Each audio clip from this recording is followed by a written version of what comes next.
Bonjour à toutes et à tous, voici une très courte vidéo sur la notion de fonction racine énième. En deux mots, la fonction racine énième est à la fonction puissance n, ce que la fonction racine carrée est à la fonction carrée. Donc nous allons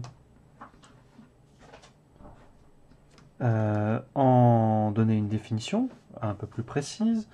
Donc on prend un entier naturel n supérieur ou égal à 2 et on va considérer la fonction qui a x donne x puissance n. Alors, si on dresse son tableau de variation, il y a deux situations en fonction de la parité de n. Donc, premier cas, si n est pair,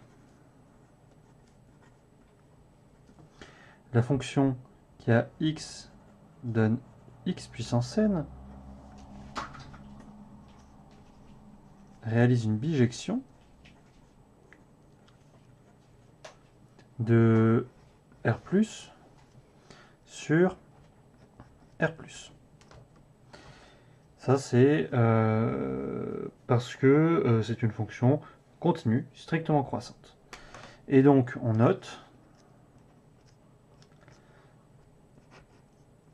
la fonction racine énième qui est sa réciproque. Et alors, la fonction racine énième est définie sur les réels positifs. Et dans le cas où n est impair, c'est la même chose. Mais dans ce cas, la fonction puissance réalise une bijection de R sur R, d'après le tableau de variation des fonctions puissance impaires.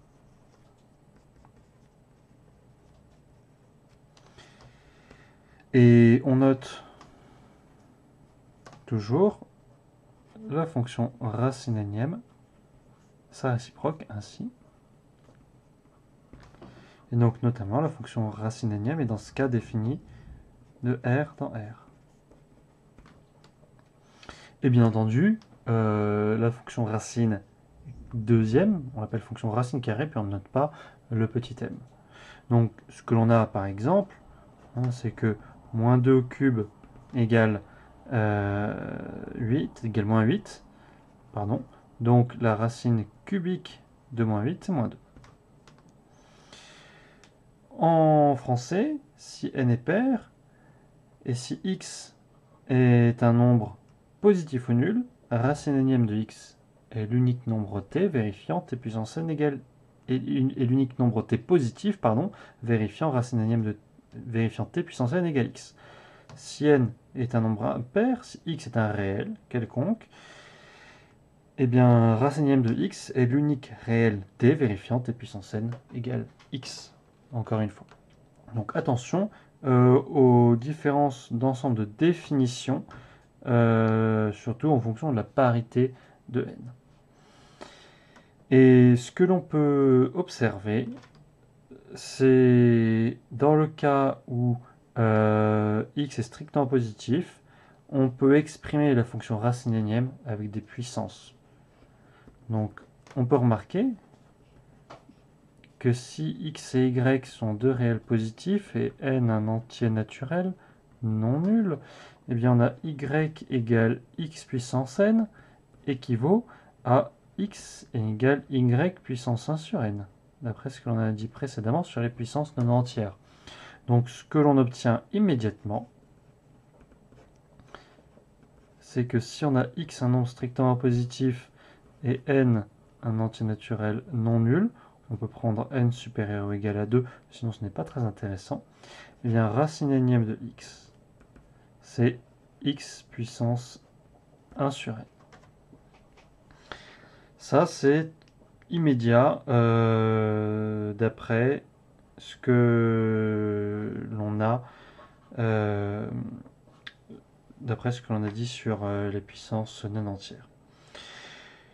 Cela permet de retrouver toutes les propriétés de la fonction racine énième pour n pair ou uniquement sur R étoile plus.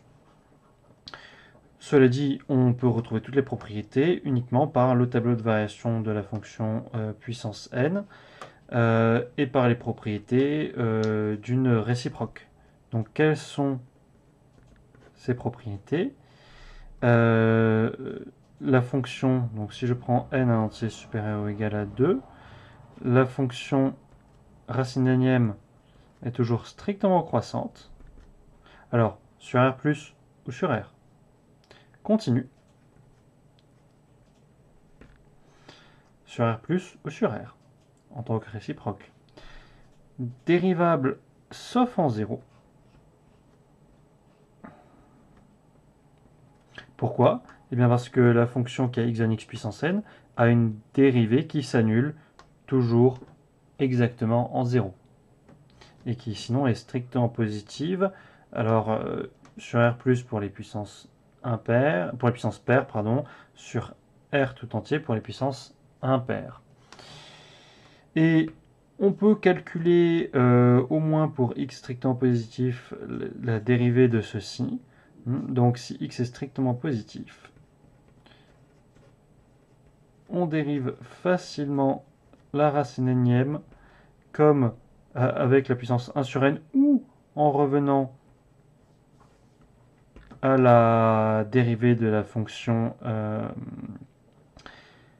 à la dérivée de la fonction réciproque de la puissance.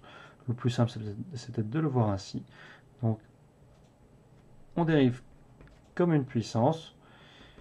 Et donc, on peut l'écrire 1 sur n fois x puissance. Donc, 1 sur n moins 1, ça fait 1 moins n sur n. On pourrait l'écrire moins n moins 1 sur n. Cela dit, ce n'est pas le plus important d'apprendre une formule comme ça. Le plus important, c'est de savoir dériver la racine carrée, la racine cubique, qui sont celles que l'on retrouvera le plus. Donc ce que je vous laisse faire comme petit exercice, c'est de retrouver la dérivée de la fonction racine cubique. Et voilà pour cette vidéo.